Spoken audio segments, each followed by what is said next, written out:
भक्ति भजन में आपका स्वागत है। बेलपत्री आप शिवलिंग पर पहले चढ़ा रहे हैं, उसके बाद जल चढ़ा रहे हैं। दूसरा, जल चढ़ाने के बाद बेलपत्र चढ़ा रहे हैं। ये दो अलग अलग क्रम है शंकर भगवान की पूजन के। आप समझ लीजिएगा जरा, ये प्रसंग कभी नहीं आया, आज आया है तो उसको समझ।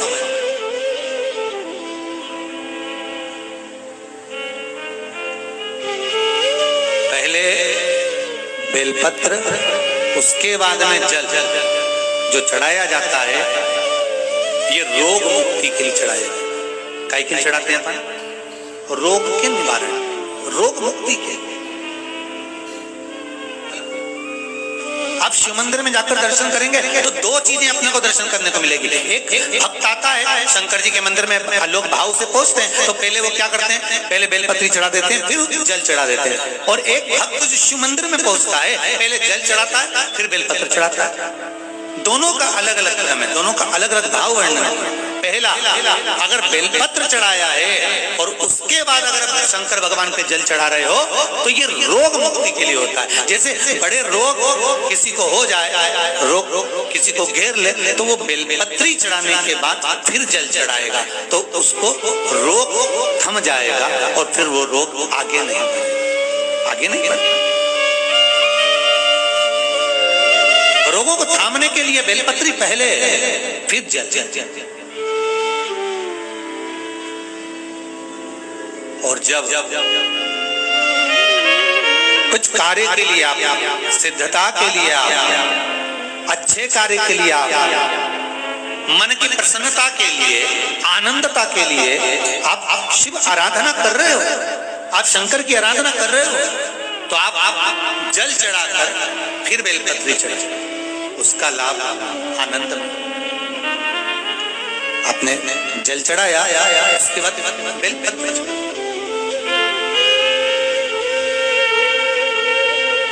बस एक बात का स्मरण आपको होना चाहिए शिव महापुराण का, कि जब भी आप भगवान शंकर को बेलपत्र चढ़ाते हैं, बेलपत्र समर्पित करते हैं, बेलपत्र समर्पित करते समय प्रयास करा करें कि ये बेलपत्र को जब भी आप समर्पित करें, प्रयास करें कि बीच की जो पत्ती होती है बेलपत्र की, मध्य की जो पत्ती होती है, उसको अंगुष्ठ से पकड़ा जाए।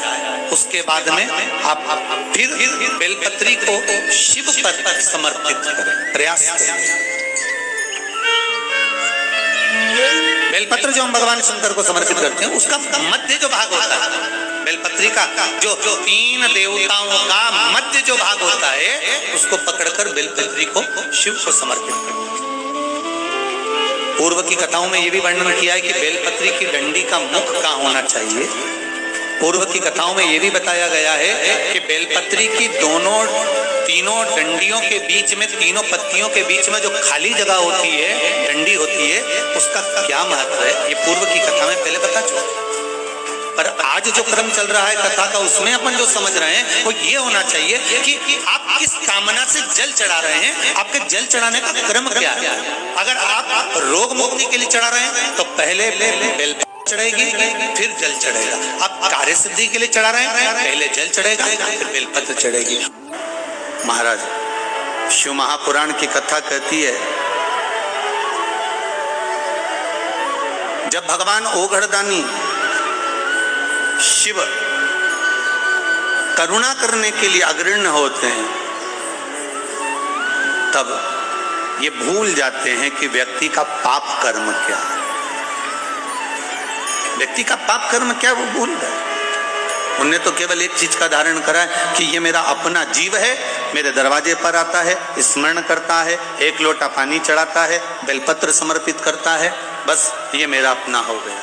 और आपको पहले भी कथा में कहा है, जब आपके जीवन में ऐसा लगने लगे कि हाँ बहुत कष्ट है, कर्जा भी बढ़ गया, तकलीफें भी बढ़ गई, बहुत दुख भी बढ़ रहा है, कहीं परिवार सही नहीं चल रहा है, तो प्रयास करते रहा करो। हफ्ते में एक बार एक चावल का दाना जल के पात्र में डाल लिया, एक काली मिर्च जल के पात्र में डाल ली, और उस जल को ले गए, थोड़ा सा चंदन का छींटा डाल दिया, ले जाकर शिव जी को समर्पित कर दिया। दूसरे के यहाँ की निंदा, दूसरे के यहाँ की चुगली, दूसरे के यहाँ की बुराई अपने यहाँ लेकर मत आओ। ईमानदारी से बोलो, कोई तुम्हारे दरवाजे पर कचरा पटक जाए तो तुम्हें कैसा लगे? अच्छे से बोलो जरा। बुरा लगेगा ना? अच्छा तो नहीं लगेगा। रोज रोज कोई कचरा पटकेगा तो और बुरा लगेगा। 30 त्योहार पे कोई कचरा पटकेगा कितना बुरा लगेगा। दरवाजे पर कचरा नहीं, दरवाजा साफ हो। परंतु एक विचार करो, रोज तुम्हारी पड़ोसन, कोई रोज तुम्हारा रिश्तेदार, रोज तुम्हारा कोई नातेदार तुम्हारे दरवाजे पर कचरा पटकता है, ये भी तो दरवाजा है भगवान के आने का और जाने का। कथा कहाँ से आ रही है? यहीं से। ये भगवान का प्रवेश द्वार है, ये भी प्रवेश द्वार है, ये भी प्रवेश द्वार है भगवान के आने का। दर्शन करोगे तो भगवान प्रवेश करेगा, कानों से श्रवण करोगे तो भगवान प्रवेश करेगा, मुख से भजन करोगे तो भगवान प्रवेश करेगा। ये प्रवेश द्वार है। दरवाजे पर कोई कचरा पटक गया क्या ना बुरा लगा? और रोज तुम्हारी पड़ोसन, नातेदार, रिश्तेदार रोज कचरा पटकते हैं और तुम चाय पिला पिला के कचरा पटकवाती। और क्या बोल रही थी जरा बता तो, और क्या बोल रही थी जरा बता तो लिख दो ना कान के ऊपर डस्टबिन और नीचे लिख दो यूज मी। मेरा कान थोड़ी ना कचरे का डब्बा है, कचरे का डब्बा है। पटको कचरा,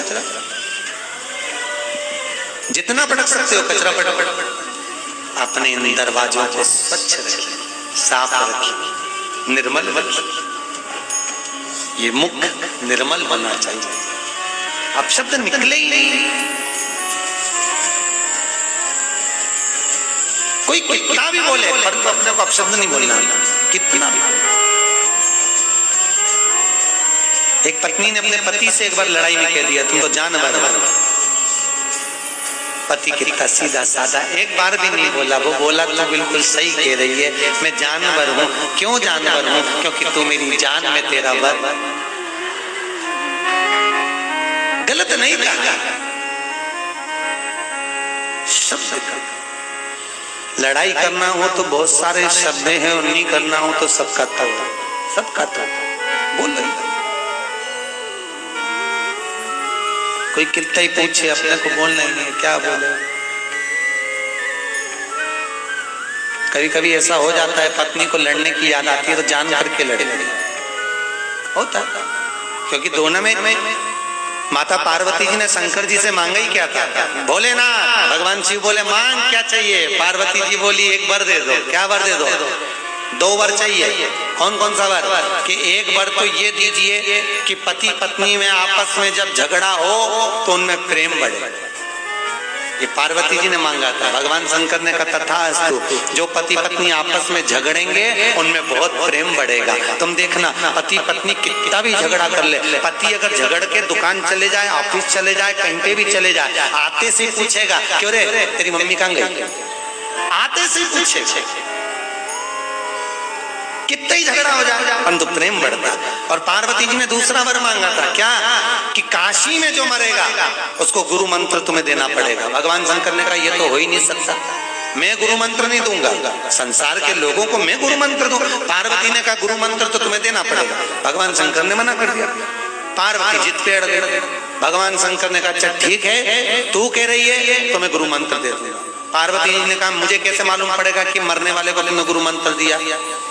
कोई प्रूफ होना चाहिए ना। तो भगवान शंकर ने कहा तू क्या चाहती है? पार्वती ने कहा मुझे वर दो कि काशी में जो मरेगा उसको गुरु मंत्र तुम दोगे, पर काशी में मरने वाले को जब गुरु मंत्र दोगे, गुरु मंत्र कानों में दिया जाता है, मंत्र देने के बाद कान को मोड़ देना तो मैं समझ जाऊंगी कि गुरु मंत्र दे दिया।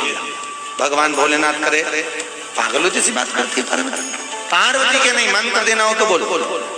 भगवान ने कहा ठीक है। आज भी प्रमाण है, काशी में जो मरता है उसको भगवान शिव गुरु मंत्र प्रदान करते हैं और उसका राइट कान मोड़ देते हैं। आज भी काशी में मरने वाले का सीधा कान अपने आप मोड़ जाता है अपने यहाँ, क्योंकि भगवान शंकर गुरु मंत्र प्रदान, भगवान शिव मंत्र देते। जिनको रात में नींद नहीं आती हो, टेबलेट खाकर सोना पड़ता हो, रात भर नींद नहीं आ रही हो, कुछ मत करो, सोने के पहले भगवान शंकर की 5 लड़कियों का नाम 11-11 बार ले लो। पलंग पर जैसी पढ़ो वैसी 11-11 बार नाम ले लो। आपको टेबलेट खाने की जरूरत नहीं पड़ेगी। ऐसी नींद आएगी कि सुबह 6 बजे भी उठना बड़ी मुश्किल से उठोगे तब उठना पड़े। ऐसी चक्र नींद आती है। जो टेबलेट खाकर सोते हो, रात को नींद की गोली खाते हो, उनको नहीं खाना। भगवान शंकर की 5 बेटियों का नाम भारत। याद रखिए, जिनको स्वप्न में सांप दिखते हो, सर्प नजर आते हो, या घर के बाहर या घर के अंदर बार बार सांप आते हो, तो भगवान शंकर की 5 लड़कियों का नाम लेकर पान के पत्ते पर चंदन से 5 सांप बनाकर शंकर भगवान को छुलाकर जिसको स्वप्न दिखते हैं उसके ऊपर से 21 बार उसार कर बहते हुए पानी में डाल दीजिए। स्वप्न में कभी सांप नहीं नजर आएंगे, जिंदगी में कभी नहीं दिखेंगे। स्वप्न में सांप सर्प नजर नहीं। जया, विषहरा, शामली बारी, दो तली और देव, ये शंकर भगवान की 5 और आज भी नियम है, अगर शरम्भेश्वर महादेव का नाम लेकर जिस व्यक्ति को क्रोध आता है उस व्यक्ति का हाथ लगवाकर चावल की पोटली को शिव जी के मंदिर में रख दिया जाए तो व्यक्ति का क्रोध समाप्त हो जाता है। आज भी नियम है। भगवान शिव का शरम्भ रूप धारण किया, तो चावल का उपयोग नहीं कर सकते। उनसे निवेदन है, एक मोली यानी लच्छा, कोई बद्रीनारायण जा रहा हो, जिस व्यक्ति को बहुत क्रोध आता हो उस व्यक्ति के नाम का वो लच्छा भेज दो और नरसिंह शिला पर उसको पटकवा दो। व्यक्ति एकदम शीतल रहेगा, चिड़चिड़ प्रवृत्ति समाप्त हो जाएगी, क्रोध एकदम चले जाएगा। नरसिंह शिला का इतना प्रमाण है। नरसिंह शिला कहाँ पर है? वो नरसिंह शिला बद्रीनारायण, अलकनंदा नदी के बीच। पसीना आने लगता हो, घबराहट होने लगती हो, एकदम तुरंत घबराहट हो जाए, चाहे दिन में हो चाहे रात में हो, घबराहट उत्पन्न, तो उसके लिए धूमावती माता का नाम लीजिए और धूमावती माता के नाम से गुड़ की 7 टुकड़े कर लीजिए। गुड़ की जो बट्टी होती है उसके 7 टुकड़े कर लीजिए और धूमावती माता के नाम से जहाँ पर गौरी और शंकर दोनों विराजमान हो, गौरी और शंकर का मंदिर यदि आप दर्शन करेंगे तो शंकर भगवान का जहाँ शिवलिंग हो और शिवलिंग के साथ में पार्वती जी शंकर के साथ नीचे ही बैठी हो, सामने दीवार पर या ऊंचाई पर ना। आपको पहले कहा था शंकर जी के शिवलिंग का आपको कई बार दर्शन कराया। एक विष्णु शिवलिंग होता है, एक डमरू जैसा शिवलिंग होता है जिसको बैठ कर पूजा नहीं जाता, जिसको खड़े होकर जल चढ़ाए। एक शिवलिंग होता है जो जमीन पर ही रहता है, जिसको गौरी शंकर कहते हैं हमारे।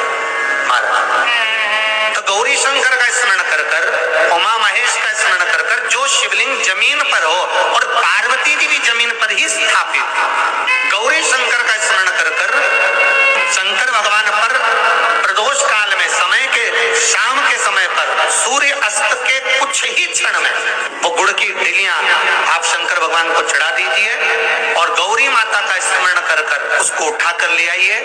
जिस दिन उठाकर लेकर आए, शनिवार, रविवार, सोमवार, मंगलवार, ऐसे 7 दिन लगातार दरवाजे के बाहर उसी शिव मंदिर के द्वार पर बैठकर आप वो गुड़ की डली को खा लीजिए। महाराज, जिंदगी में कभी घबराहट नहीं हो सकती, सिर दर्द नहीं हो सकता, बेचैनी नहीं हो सकती और पसीना नहीं आ सकता घबराहट के कारण। रात को चक सो आनंदमय, पर गौरी शंकर होना चाहिए। कभी लगे गुरुदेव आज हमारे को बहुत थकान लग रही है, शरीर बेकार लग रहा है, सिर दर्द हो रहा है, शरीर में बेकार बहुत कष्ट उत्पन्न हो रहा है, पीपल के पत्ते की 5 पत्ते पीपल के थाली के अंदर रखो और उस पे भोजन करो शंकर जी का कुंदकेश्वर महादेव का नाम लेकर। कौन से महादेव? एक बार जम के बोलिए, कुंदकेश्वर।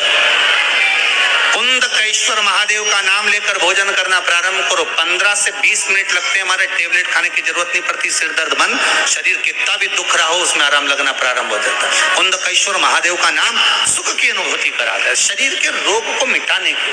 कुंदकेश्वर शिव का एक शंभ होता है। और बहुत ध्यान से सुनना भाई, जो अपनी जिंदगी से बहुत तंग आ गए हो, परेशान हो गए हो, कष्टमय जीवन जी रहे हो, बहुत दुखी हो गए हो, उनके लिए ये स्कंद पुराण का चरित्र फिर मिले ना मिले आप प्रेम से सुनिए। पहला, प्रदोष काल में शाम का समय सूर्य डूब रहा हो, बस डूबा ही हो, और उस समय पर सूर्य के डूबन के तुरंत बाद बाबा को धतूरे के साथ में बेलपत्री ना चढ़ाते हुए बेलपत्री के वृक्ष के 7 कांटे बाबा के शिवलिंग पर समर्पित करे जाते हैं। महाराज, अपनी जिंदगी में अड़चनों को हटाने के लिए फिर आप जिस व्यापार में उतरे, जिस व्यवसाय में उतरे, जिस नौकरी में उतरे, आप दिल से करें, आपको तरक्की मिलेगी। आप हार नहीं सकते, नीचे नहीं आ सकते, उन्नति पर ही चढ़े। दूसरा, मध्याह्न का समय, महाराज मध्याह्न का समय, दोपहर के ठीक 12 बजे, चाहे फिर वो कोई भी दिन हो हमारा, उस दिन भी धतूरे के साथ बाबा को 7 कांटे बेलपत्री के वृक्ष के समर्पित होते हैं महाराज। इसमें आप ये वाले जो कांटे हैं जो दोपहर 12 बजे वाले हैं, अगर कोई मदिरा पीने वाला हो, व्यसन में डूबने वाला हो, कोई जुआ खेलने वाला हो, कोई गलत वैश्यावृत्ति करने वाला या अपने मार्ग से विचलित कोई व्यक्ति है, उसके लिए भी ये कांटे बहुत काम आते हैं। दूसरा, पार्वती तेरे द्वारा तेरे नयन अश्रु से जो प्रकटा हुआ बेल का वृक्ष है, द्वितीय शूल मैं वहां धारण करूं। तृतीय शूल, तीसरा शूल जो वर्णन करा गया महाराज, भगवान जो भी दूसरा सोमवार पड़े, जो भी पड़े, उस दूसरे सोमवार में रात्रि के समय पर, अर्थात शास्त्र अब घड़ी और पल का स्मरण करेंगे तो रात्रि के बजेंगे 10 से 12 बजे महाराज, 10 से 12 के बीच में धतूरे के साथ बाबा को शूल समर्पित होता है महाराज। ये भी हमारी बाधाओं को, हमारी तकलीफों को, व्यापार व्यवसाय के लिए, नौकरी सर्विस के लिए, बहुत सारे एग्जाम में आप बैठ लिए, गवर्नमेंट एग्जाम के लिए बैठ लिए, नहीं हो रहा, ये 3 बार मेरे शंकर को बेलपत्री के वृक्ष के शूल समर्पित होते हैं, उसका आनंद पाओ। फिर निवेदन करूंगा, दुनिया में ऐसा कोई समस्या नहीं जिस समस्या का कोई निदान नहीं, हर समस्या का निदान है, पर निदान किसी दूसरे के पास नहीं, निदान केवल मेरे भोले नाथ के पास में है। आपको अगर किसी समस्या का सफल आनंद चाहिए तो शंकर की शरण में जाओ, आपको सीहोर आने की भी जरूरत नहीं है, आपको हमसे मिलने की जरूरत नहीं है, आपको पंडित प्रदीप मिश्रा के पास नहीं आना, आपको किसी बाबा जोगी के पास नहीं जाना, आपको किसी के बेल भभूति लेने नहीं जाना, आपको तो शिव के पास जाना। जो शंकर की वस्तु है उसको स्वीकार करो, बस शंकर की वस्तु को स्वीकार करना चालू करो। अरे भाई, शिव महापुराण की कथा तो यहाँ तक कहती है, यहाँ तक वर्णन कर रही है, जिस व्यक्ति की नौकरी नहीं लगती, सर्विस नहीं लगती, हर जगह पर अप्लाई कर रहा है, बार बार इंटरव्यू देने जा रहा है, लगातार उसको अगर सफलता प्राप्ति नहीं हो रही है तो धतूरा ढूंढो। धतूरा कहीं बाजार में नहीं मिलेगा, किसी वृक्ष से धतूरा तोड़ लिया, कुछ मत चढ़ा, तू शंकर जी के मंदिर में जाके तेरा नाम और गोत्र बोल और शिव जी को धतूरा चढ़ाना चालू कर दे और बाबा से विनती कर, धतूरा चढ़ाना चालू कर। अब धतूरा कोई बहुत कीमती होता है क्या? बहुत पैसे का मिलेगा क्या? कहीं तो मिल जाएगा। धतूरा तोड़, चढ़ा शंकर जी को। रोज नियम बना ले कि एक धतूरा मैं शंकर जी को चढ़ाऊंगा, प्रतिदिन चढ़ाऊंगा, शिव जी से जाकर निवेदन करूंगा प्रतिदिन। शंकर जी की प्रिय वस्तु में धतूरा, बेलपत्र आदि कादि की तो क्या है, चढ़ा रोज एक धतूरा। फिर वही धतूरा जिसकी यहाँ तो इंटरव्यू देने जा रहा है उसी के सिर पे चढ़ गया, जो तूने शिव जी के चढ़ाया वही धतूरा वहां चढ़ा है, तो क्यों चिंता करता है?